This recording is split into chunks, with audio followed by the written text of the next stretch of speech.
मेरा नाम प्रसाद वेर्नेकर है। नमस्कार नाइक साहब। मेरा सवाल यह है कि कौन सा धर्म, किताब या जाति ये इजाज़त देती है कि मासूम जानवरों का कत्ल किया जाए, I mean to fulfil his hunger और taste. Like in case of Muslim, you celebrate Bakri Eid, which favors killing of goats, I mean, as a means of festival. I mean, hearing to your comments on Islamism and other religions, what I understand is your religion favors this festival in a more spirited manner, because Hinduism doesn't do so. They don't believe in killing goats, but accept that there are non-vegetarians who prefer eating chicken and goat and others. But does Islam favor this thing? भाई साहब का बहुत अच्छा सवाल है। भाई साहब ने पूछा है पहले कि कौन सा मजहब है जो मासूम जानवरों को कत्ल करने की इजाज़त देता है। फिर उसने कहा कि इस्लाम में आप जानवर का कत्ल करते हैं, आप नॉनवेज खाते हैं, हिंदू धर्म में इसकी मुमानियत है। आपका सवाल है कौन सा मजहब। पहले मैं इस्लाम का जिक्र करूंगा, बाद में इंशाअल्लाह दिगर मजहब का भी जिक्र करूंगा। जहां तक कि इस्लाम का सवाल है, एक मुसलमान बहुत अच्छा मुसलमान रह सकता है प्योर वेजिटेरियन बन के भी। इस्लाम में ज़रूरी नहीं है कि आपको नॉनवेज खाना चाहिए, फ़र्ज नहीं है। और आप जानते हैं कि ये हमारा दूसरा कॉन्फ्रेंस है इस बड़े मैदान में, सुमैया ग्राउंड में। लास्ट ईयर ये सुमैया ट्रस्ट है, माशाल्लाह बहुत अच्छे लोग हैं। एक हफ्ता पहले कॉन्फ्रेंस के पहले कहा कि हम नॉनवेज में नहीं मानते, आप नॉनवेज इस मैदान पे सर्व नहीं कर सकते। हमने कहा कि हम 9 महीने पहले बुक कर चुके हैं, एक हफ्ते पहले आप बोलते ऑलरेडी स्टॉल दे चुके, ये नामुमकिन है। तो उनने अल्हम्दुलिल्लाह सुम्मा अल्हम्दुलिल्लाह हमारी बात रखी और लास्ट ईयर हमें नॉनवेज खाने की इजाज़त दी। इस साल जब हमने बुकिंग की, पहले शर्त लगाई कि इस मैदान में नॉनवेज सर्व नहीं होगा। हमने कहा ये आपका ख्याल है, हम आपके ख्याल की इज्जत करते हैं, क्योंकि इस्लाम में नॉनवेज खाना फ़र्ज नहीं है। इसीलिए आप देखेंगे फूड कोर्ट में भी नॉनवेज सर्व नहीं कर रहे। हमारे जो मुकर्रिरीन हैं, इस्लाम के विद्वान हैं, उनको भी हमने कहा, हमने माजरत चाही कि इस ग्राउंड पे हम आपको नॉनवेज नहीं सर्व करेंगे, क्योंकि ये मुसलमान की ज़बान है। हम जब ज़बान देते हैं उसका पालन करते हैं। आपका सवाल, जैसे मैंने कहा कि मुसलमान को नॉनवेज खाना फ़र्ज नहीं है, लेकिन क्योंकि अल्लाह सुब्हाना व तआला ने हमें इजाज़त दी है। कुरान मजीद में लिखा है सूरह माइदा सूरा नंबर 5 आयत नंबर 1 में कि वो जानवर जो आपके लिए हलाल है, 4 पाँव के, जो आपके लिए हलाल है, उसको आप खा सकते हैं। लिखा है सूरह नहल में सूरा नंबर 16 आयत नंबर 5 में भी कि वो जानवर जो आपके लिए हलाल है उसका गोश्त आप खा सकते हैं। ये लिखा है सूरह मोमिनून में सूरा नंबर 23 आयत नंबर 18 में भी। कई जगह लिखा है कि आप हलाल जानवर का गोश्त खा सकते हैं। जब कुरान मजीद में हमारे खालिक, हमारा रब, हमारा अल्लाह सुब्हाना व तआला परमिशन देता है तो हम क्यों ना खाएं। आज की साइंस ये कहती है कि वेजिटेबल्स में टोटल प्रोटीन नहीं है। हमारा जो जिस्म है, इंसानी जिस्म, इसके अंदर 8 अमाइनो एसिड्स नहीं बनते। 8 अमाइनो एसिड्स बाहर के फूड, बाहर के खाने में आना ज़रूरी है। कोई भी वेजिटेबल दुनिया में नहीं है जिसमें सारे 8 अमाइनो एसिड मौजूद है। लेकिन नॉनवेज फूड में अल्हम्दुलिल्लाह सुम्मा अल्हम्दुलिल्लाह, कई नॉनवेज फूड में सारे अमाइनो एसिड जो जिस्म नहीं पैदा करता है, इसे कहते इसेंशियल अमाइनो एसिड मौजूद है। इसे कहते हैं टोटल प्रोटीन। आज की साइंस ये कहती है कि nonveg food is nutritious, it is full of protein. और हम जब तहकीक करते हैं तो हमें पता चलता है कि जब हम हर्बीवोरस एनिमल को देखते हैं, गाय, भेड़, बकरी, ये सिर्फ वेजिटेबल्स खाते हैं, सिर्फ घास फूस खाते हैं। जब इनकी दांत को हम देखते हैं, इनके दांत दे आर फ्लैट टीथ, इनके चपटे दांत है, ये सिर्फ भाजी खा सकते, गोश्त खा ही नहीं सकते। जब हम मांसाहारी जानवर को देखते हैं, शेर बब्बर, चीता, हम देखते हैं इनके दांत को जब देखते हैं, इनके दांत नोकीले है, कैनाइन टीथ, ये सिर्फ गोश्त खा सकते, भाजी पाला नहीं खा सकते। लेकिन जब हम इंसान के दांत, आप अगर जाएंगे मिरर में देखेंगे, आईने में अपने दांत, मैं देखूंगा अपने दांत, तो पता लगता है कि खुदा ने हमें चपटे दांत दिए, फ्लैट टीथ, उसके साथ साथ नोकीले दांत दिए, herbivorous teeth and carnivorous teeth. अगर ईश्वर चाहता था कि सिर्फ मैं भाजी पाला खाऊं, तो ये नोकीले दांत क्यों दिए? गोश्त खाने के लिए। आज की साइंस कहती है डाइजेस्टिव सिस्टम जो है, जो शाकाहारी जानवर के डाइजेस्टिव सिस्टम है, वो सिर्फ वेजिटेबल्स डाइजेस्ट कर सकते हैं, भाजी पाला, गोश्त को डाइजेस्ट नहीं कर सकते। लेकिन जो कार्निवोरस एनिमल्स है, कार्निवोरस जानवर है, लायन, टाइगर, लेपर्ड, वो सिर्फ गोश्त को डाइजेस्ट कर सकते, भाजी पाला डाइजेस्ट नहीं कर सकते। इंसान का डाइजेस्टिव सिस्टम है, इसमें स्मॉल इंटेस्टाइन है, इसमें लार्ज इंटेस्टाइन है, ये भाजी पाला भी डाइजेस्ट कर सकती है, गोश्त भी डाइजेस्ट कर सकती है। अगर खुदा चाहते थे कि सिर्फ हम भाजी पाला खाए, तो नॉनवेज फ्लैश डाइजेस्ट करने का डाइजेस्टिव सिस्टम क्यों दिया? क्योंकि हम फ्लैश खा सके, गोश्त खा सके। बहुत से गैर मुसलमानों को ये गलत फहमी है कि उनके मजहब में गोश्त खाना हराम है, और कई हिंदू समझते हैं कि उनके मजहब में लिखा है कि गोश्त खाना हराम है। और आपने कहा कि हमारे धर्म में गोश्त खाना हराम है। भाई साहब, आपको आपके धर्म का इल्म कम है, इसीलिए मैं कहता हूं कि हिंदुइज्म जानने के लिए हिंदू की तरफ मत देखिए, हिंदू ग्रंथ का मुताला कीजिए। जब आप हिंदू ग्रंथ का मुताला करते हैं, लिखा है मनुस्मृति में चैप्टर नंबर 5 श्लोक नंबर 30 में, उसमें लिखा है कि ईश्वर ने कुछ जानवर बनाए खाने के लिए और कुछ जानवर को खा जाने के लिए। God has created some animals to eat and some to be eaten. अगर आप उस जानवर को खाते हैं जिन जानवर को खुदा ने बनाया है खा जाने के लिए, तो आप गुनाह नहीं कर रहे। If you are eating the animals who God has created to be eaten, you are not doing a sin. आगे जब पढ़ते लिखा है मनुस्मृति में चैप्टर नंबर 5 में, अध्याय नंबर 5 में, मंत्र नंबर 40 में, कि खुदा ने कुछ जानवर बनाए हैं कुर्बानी के लिए। अगर आप कुर्बानी में जानवर का कत्ल करते हैं तो आप गुनाह नहीं करते। आगे लिखा है मनुस्मृति में चैप्टर नंबर 5 मंत्र नंबर 41 में कि जानवर का कत्ल करना जो जानवर खाने के लिए बनाए गए हैं वो गुनाह नहीं है। इसी तरीके से कई जगह वेद में लिखा है कि ऋषि गोश्त खाते थे, जानवर को खाते थे। वक्त नहीं है डिटेल में बात करने का, लेकिन अगर आप महाभारत पढ़ेंगे अनुशासन पर्व चैप्टर नंबर 88, इसके अंदर युधिष्ठिर जो पांडव का एक भाई था, वो पूछता है भीष्म से कि हम यज्ञ में, पूजा में क्या खाना दे भगवान को, ईश्वर को, ताकि हमारे पुरखों को संतुष्ट मिले। तो भीष्म कहता है युधिष्ठिर से कि आप यज्ञ में अगर भाजी पाला देंगे तो हमारे बाप दादा 1 महीने के लिए खुश रहेंगे। अगर आप मच्छी देंगे 2 महीने के लिए, अगर आप खरगोश देंगे 3 महीने के लिए, अगर गोश्त देंगे तो 4 महीने के लिए, अगर आप बेकन देंगे तो 5 महीने के लिए, अगर परिंदे का गोश्त देंगे तो 6 महीने के लिए, अगर हिरन का गोश्त देंगे तो 7 महीने के लिए। पूरा मेन्यू है, माशाअल्लाह बड़ा मेन्यू है। उसके आगे लिखा है अगर आप गाय देंगे तो पूरे 1 साल के लिए हमारे बाप दादा संतुष्ट रहेंगे, और अगर गेंडा राइनोसरस देंगे तो 20 साल के लिए हमारे बाप दादा खुश रहेंगे। पूरा मेन्यू है। क्या चाहते हैं बोलो? मच्छी, खरगोश, क्या चाहते हैं बोलो? ये आपके ग्रंथ में लिखा है, मेरे ग्रंथ में नहीं।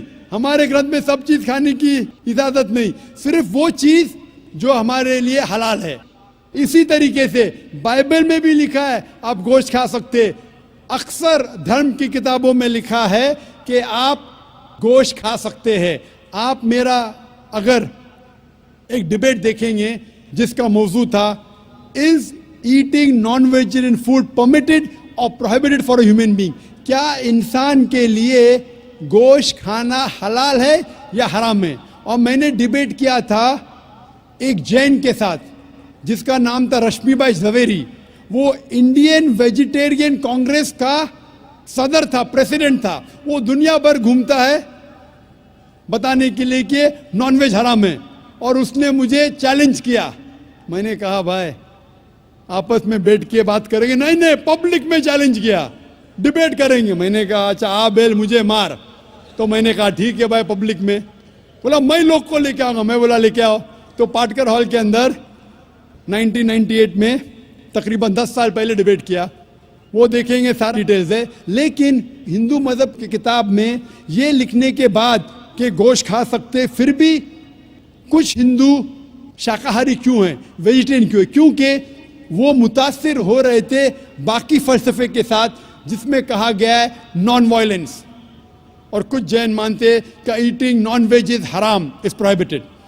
और हम जब पूछते क्यों जानवर का गोश्त खाना हराम है, तो वो कहते हैं कि घास और भाजी पाला के अंदर जिंदगी नहीं है, जानवरों में जिंदगी है। जब आप कोई जिंदगी लेते हैं, किसी का कत्ल करते हराम है। आज साइंस तरक्की करने के बाद पता चलता है कि वेजिटेबल्स में भी जान है, भाजी पाला में भी जान है। तो वो जरा अपनी फिलॉसफी को तब्दील करते। ठीक है, हम जानते हैं कि वेजिटेबल्स में जान है, लेकिन वेजिटेबल्स डोंट फील पेन, वो दर्द को महसूस नहीं करते। जानवर दर्द को महसूस करते, इसीलिए वेजिटेबल्स खाना गुनाह नहीं है, जानवर को खाना गुनाह है। अभी साइंस तरक्की करने के बाद हमें पता लगता है कि वेजिटेबल्स को भी दर्द होता है, लेकिन ये दर्द इंसान को सुनाई नहीं देता। वेजिटेबल्स भी अफसोस करते हैं, वेजिटेबल्स भी रोते हैं, लेकिन हमें सुनाई नहीं देता। तो अभी उनका फलसफा बदल गया। वो कहते हैं अच्छा ठीक है, हम मानते हैं कि वेजिटेबल्स में जान है, वेजिटेबल्स को दर्द महसूस होता है, लेकिन वेजिटेबल के पास तकरीबन 3 सेंसेस है, जानवर के पास 5 सेंसेस है। इसीलिए जानवरों की जान लेना बड़ा गुनाह है बनिस्बत वेजिटेबल्स की। मैं कहता हूं सिर्फ डिबेट के तौर पे, argument, for sake of argument, मैं आपकी बात मानता हूं। क्या वेजिटेबल्स के 3 सेंसेस है और जानवर के 5 सेंसेस है। मैं उस शख्स से सवाल करता हूं कि मान लो आपका छोटा भाई गूंगा और बहरा पैदा होता है, वो सुन नहीं सकता है, बोल नहीं सकता। जब वो बड़ा होता है तो एक इंसान आपके छोटे भाई का कत्ल करता है, क्या आप जाके जज से कहेंगे मी लॉर्ड इस कातिल को कम सजा दो क्योंकि मेरे भाई के पास 2 सेंसेस कम थे, वो सुन भी नहीं सकता था और बोल भी नहीं सकता था? आप उल्टा कहेंगे मी लॉर्ड जज इस कातिल को डबल पनिशमेंट दो, डबल सजा दो, वो तो मेरा भाई मासूम था, बेचारा सुन भी नहीं सकता था और बोल भी नहीं सकता था। इस्लाम में 2 सेंसेस कम या ज्यादा के वजह से कोई खाना हराम या हलाल नहीं होता है। जो चीज आपके लिए तैयब है वो आप खा सकते हैं। इसी तरीके से कई वजह। लेकिन अगर कोई नॉन मुस्लिम मुझसे ये कहता है कि मैं वेजिटेरियन हूं, मुझे कोई गिला शिकवा नहीं, आपको नॉनवेज पसंद नहीं है आप मत खाइए, लेकिन कोई नॉन मुस्लिम, कोई गैर मुसलमान, कोई हिंदू मुझसे कहता है कि आप जानवरों का कत्ल करते हैं वो गुनाह है, तो मैं उनसे कहता हूं इस बात को मैं तस्लीम नहीं करता हूं। आप अगर गोश्त नहीं खाना चाहते हैं, मैं आपसे खुश हूं। अगर हिंदुस्तान में सब गैर मुस्लिम गोश्त खाने लगेंगे तो गोश्त का भाव बढ़ जाएगा। तो मुझे कोई गिला शिकवा नहीं अगर गैर मुस्लिम गोश्त नहीं खाते, लेकिन अगर मुझसे कहते हैं कि गोश्त खाना गुनाह है तो मैं ये जवाब देता हूं। अभी आपको संतुष्ट हो चुका होगा कि साइंस के मुताबिक, आपके मजहब की किताब के मुताबिक, कुरान के मुताबिक गोश्त खाने की इजाजत है सारे इंसान को। Respected to Jakir Saab, I am Sachin Narayana from Yeminur, Kurnool district, Andhra Pradesh. I am BTech graduate. Alhamdulillah, Allah gave Hidayat to me. I also reverted in Islam, but my parents are not accepted this. Alhamdulillah, my grandfather is accepted, but they believe only one God. In front of the Satan is first came, but I know Satan is also created by Allah. In other names of Satan in Puranas, Vedas, what is the other names of Satan in Puranas, Vedas? And my grandfather also asked one question. When the Kali Yuga is ended, I know Qiyamah is when it is came, but he asked when the Kali Yuga is ended. And so many Hindus are followed Sri Rama, Sai Baba, Sri Krishna. I know these are said only one God to our colleagues. These are prophets in between, total prophets. That is 1,24,000 prophets. These are Sri Krishna, Sri Rama, Sai Baba. These are any prophets in between. And another question is, in present also in Kurnool and Chennai, some people are followed Kalki Bhagwan, Amma Bhagwan. Any information about this person? भाई साहब ने सवाल किया है, अल्हम्दुलिल्लाह उसने इस्लाम कबूल किया, अल्लाह सुब्हानहू व तआला इसको जज़ाए खैर दे और इसके जद्दोजहद को कबूल फरमाए। इनका सवाल है कि जो शैतान है वो क्या इस्लाम के अलावा हिंदू धर्म में है और उसका क्या नाम है। दूसरा सवाल है क्या कलयुग आ चुका है। तीसरा सवाल है क्या हम श्री कृष्ण श्री राम को पैगंबर मान सकते हैं। और चौथा सवाल है कल के अवतार के बारे में। पहला सवाल कि शैतान का क्या नाम है, तो शैतान का सदर है, उसका नाम कुरान मजीद में इब्लीस है। लेकिन कुरान मजीद में कहा गया है सूरह नास में कि वो लोग जो दिल में वसवसा डालते हैं आपके दिल में और फिर हट जाते हैं, वो इंसान में से और जिन में से है। शैतान कुरान मजीद के मुताबिक इंसानों में से भी शैतान है और जिन में से भी। इंसान और शैतान दोनों को फ्री विल दिया गया है। हम चाहे तो अल्लाह की बात मान सकते हैं, चाहे तो नहीं मान सकते। जो लोग को फ्री विल देने के बाद जो अल्लाह सुब्हानहू व तआला की बात मानते हैं वो फरिश्ते के ऊपर हो जाते हैं। जो अल्लाह सुब्हानहू व तआला के खिलाफ जाते हैं उसे कहते हैं शैतान। तो शैतान इंसानों में से भी है और जिन में से भी है।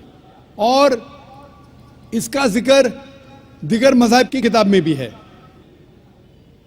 शैतान डेविल बोलो, अंग्रेजी में डेविल कहते हैं, बाइबल में उसका नाम है डेविल। उस तरीके से हिंदू मज़हब बाकी मज़हब की किताब में भी लिखा है शैतान, और पारसी किताब में अहरमान। तो हर मज़हब में there is an evil force, उसे शैतान कहो, डेविल कहो, इब्लीस कहो। आपका दूसरा सवाल है जो कलयुग, ये कलयुग आ चुका है। आपका तीसरा सवाल कि हम श्री कृष्ण श्री राम को पैगंबर मान सकते हैं क्या नहीं। मोहम्मद सल्लल्लाहु अलैहि वसल्लम फरमाते हैं, सही हदीस है मिशकात अल-मसाबी की जिल्द नंबर 3 में, हदीस नंबर 5373 में, जिसका जिक्र आता है अहमद इब्न हंबल में जिल्द नंबर 5 में, सफ़ा नंबर 265 और 266 में। अल्लाह के रसूल फरमाते हैं कि अल्लाह सुब्हानहू व तआला ने इस ज़मीन पे 1,24,000 पैगंबर भेजे हैं, लेकिन नाम से कुरान मजीद में सिर्फ 25 का जिक्र है। आदम अलैहिस्सलाम, नूह अलैहिस्सलाम, इब्राहिम अलैहिस्सलाम, मूसा अलैहिस्सलाम, ईसा अलैहिस्सलाम, मोहम्मद सल्लल्लाहु अलैहि वसल्लम, नाम से 25। लेकिन कुरान मजीद में लिखा है सूरह फातिर में सूरह नंबर 35 आयत नंबर 24 में, व इम मिन उम्मतिन इल्ला खला फ़ीहा नज़ीर, नहीं है कोई उम्मत जिसमें अल्लाह सुब्हानहू व तआला ने खबरदार करने वाला नहीं भेजा। अल्लाह ताला फरमाते सूरह रअद में सूरह नंबर 13 आयत नंबर 7 में, वलिकुल्लि कौमिन हाद, और हर कौम में हमने हिदायत देने वाला भेजा। नाम से सिर्फ 25 का जिक्र है। अल्लाह के रसूल फरमाते 1,24,000 पैगंबर है। आप मुझसे पूछते हैं, हो सकता है कि श्री कृष्ण पैगंबर थे, क्या हो सकता है कि श्री राम पैगंबर थे? क्योंकि कुरान मजीद में श्री कृष्ण या श्री राम का जिक्र नहीं आता है, नहीं कोई सही हदीस में आता है। इसीलिए मैं ये नहीं कह सकता हूं कि ये पैगंबर थे। मैं ये कह सकता हूं कि हो सकता है, मे भी हो सकता है वो पैगंबर थे या हो सकता है वो पैगंबर नहीं थे। लेकिन ये नहीं कह सकता कि वो 100% पैगंबर थे। कुछ लोग कहते हैं राम अलैहिस्सलाम, ये गलत है, ये कहना गलत है। तो श्री कृष्ण श्री राम हो सकता है पैगंबर थे, हो सकता है नहीं थे, लेकिन अगर वो पैगंबर थे, जितने भी पैगंबर मोहम्मद सल्लल्लाहु अलैहि वसल्लम के पहले आए वो सिर्फ अपने लोगों के लिए भेजे गए थे, अपनी कौम के लिए, और उनका पैगाम महदूद था एक वक्त के लिए। इसीलिए आज आप चाहे इंडिया में जी रहे हैं या अमेरिका में या यूके में या सऊदी अरेबिया में, आज आखिरी पैगंबर जो कुरान में लिखा है सूरह अंबिया में सूरह नंबर 21 आयत नंबर 107 में, वमा अरसलना का इल्ला रहमतुल आलमीन, हमने मोहम्मद सल्लल्लाहु अलैहि वसल्लम को नहीं भेजा लेकिन सिर्फ रहमत बना के सारे आलमीन के लिए, सारे इंसानियत के लिए, सारे जहां के लिए। क्योंकि मोहम्मद सल्लल्लाहु अलैहि वसल्लम आखिरी पैगंबर थे, वो सिर्फ मुसलमान या अरबों के लिए नहीं भेजे गए थे, वो सारी इंसानियत के लिए भेजे गए थे। तो आज चाहे आप हिंदुस्तान में रह रहे हैं या यूएसए में या यूके में या सिंगापुर में या सऊदी में, आपको मानना चाहिए आखिरी पैगंबर मोहम्मद सल्लल्लाहु अलैहि वसल्लम में। और ये लिखा है हिंदू मज़हब की किताब में भी। जिस तरीके से आपने कहा कल के अवतार के बारे में, इसके ऊपर तकरीर दी थी मैंने लास्ट सैटरडे, एक हफ्ता पहले 15 तारीख को इसी स्टेज पे एक हफ्ते पहले मैं तकरीर किया था। मोहम्मद सल्लल्लाहु अलैहि वसल्लम का जिक्र मुख्तलिफ मजहबी किताबों में, और उसमें मैंने कल के अवतार का भी जिक्र किया था। लिखा है कल की पुराना में चैप्टर नंबर 2 में वर्ष नंबर 4, 5, 7, 11 और 15 में कि कल की अवतार आएंगे, ये भविष्यवाणी है। उसके वालिद का नाम है विष्णु यास, तर्जुमा करते हो जाता है अल्लाह का बंदा अब्दुल्ला। उसके वालदा का नाम है सुमति, तर्जुमा होता है अमन रखने वाली औरत, जिसका तर्जुमा होता है आमिना। कहा गया है कि वो पैदा होंगे संभाला में, अमन की जगह, तर्जुमा है मक्का। वो पैदा होंगे उस संभाला देश के सदर के घर में। हम जानते हैं मोहम्मद सल्लल्लाहु अलैहि वसल्लम कुरैश खानदान में पैदा हुए। इस तरीके से डिटेल में मैंने जिक्र किया था एक हफ्ते पहले कल की अवतार। ये कल की अवतार है आखिरी पैगंबर मोहम्मद सल्लल्लाहु अलैहि वसल्लम। आप ये बात अपने वालिद से कह सकते, और इंशाअल्लाह हम दुआ करेंगे कि आपके वालिद को भी हिदायत मिले।